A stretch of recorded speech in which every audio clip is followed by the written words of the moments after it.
ምህረታ ግበረለይ አንታ ቅዱስን ርህሩህን ናይ እግዚአብሔር ሰብ ካብዚ ንላዕሊ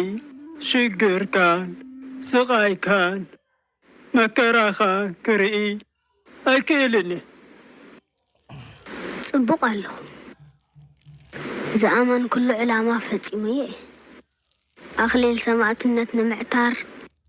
ነዊሕ ጻዕርን ተጻዋርነትን ይዝሓትት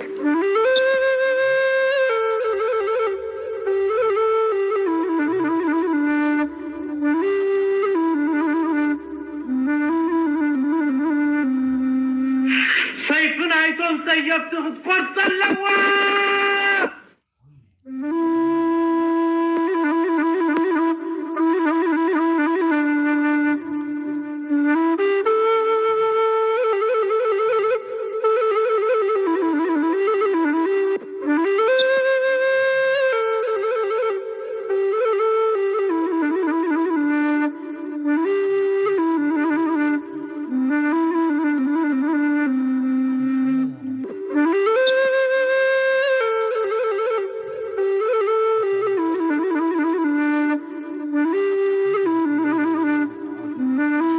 زخلو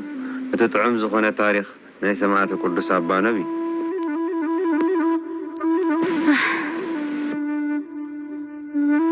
أنس تسأغو كله مسنع أبونا قدس أبونا بكوادا درايك إلين بزيد مايو بزحات سباتنا ببيت كريستيانو مسيوم نغمال دلهم ظلمنو بالسفحة بزعبا الزلنا ناي قدس أبانا ببيت كريستيان كذن تولكم الزوبات عزي استبارخي الزوبات عزي بتم قدسان سدرابيت بس يحما نيرو يسوس كريستوس الزوبات عزي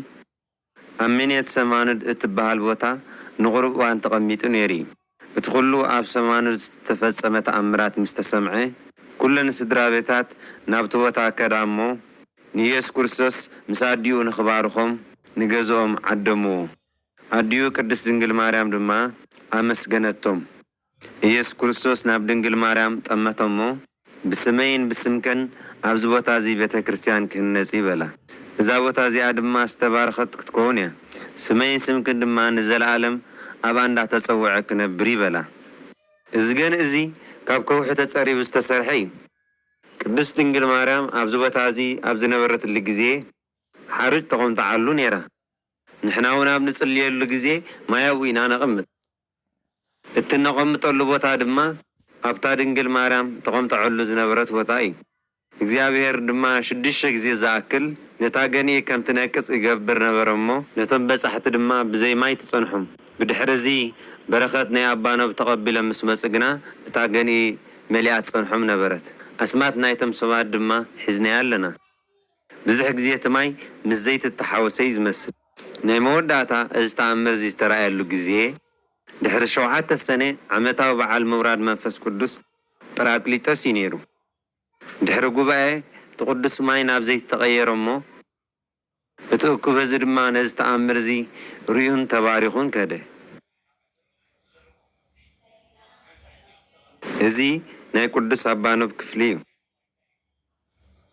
ዓጽምቲ ናይቶም ሰማዕታት ድማ ኣብዚ ውሽጢ ክፍሊ እዩ ዘሎ ኣብ ትሕቲ እዚ ድማ ናይ ቅዱስ ሙሴ ጸሊም ናይ መወዳእታ ሰማዕት ዝኾነ ናይ ቅዱስ ጴጥሮስ ናይ ሮማዊ ሰማዕት ቅዱስ ጊዮርጊስ ናይ ሰማዕት ቅዱስ ጊዮርጊስ አልመዝሃይን አሉ ነዛ ሕጂ ደው ኢልናላ ዘለና ቤተ ክርስቲያን ከሃንጽዋ ክጅምሩን ከለዉ ንመሰረታ ዝኸውን ኩሉ ነገር ካብዛ ኣብ ትሕተና ዘላ ቤተ ክርስቲያን ወሲዶም እዮም ሰሪቶም ካብቲ ዝወሰድዎ ሓደ መሸፈን ናይቲ መሰውኢ ኮይኑ ብስኒ ሓርማዝ ተለበጠ እዩ ነይሩ زمات منزيوم تايم أبونا እዚኣቶም ገለ ካብቲ ኣብዚ ቤተ ክርስቲያን ዝተረኽቡ ነገራት እዮም እዚ ድማ ኣብ 6 ሰዓት ናይ ዓርቢ ስቕለት ይተገሊጹ ነፍሲ ወከፍ ኣስራዝ ተመን ድማ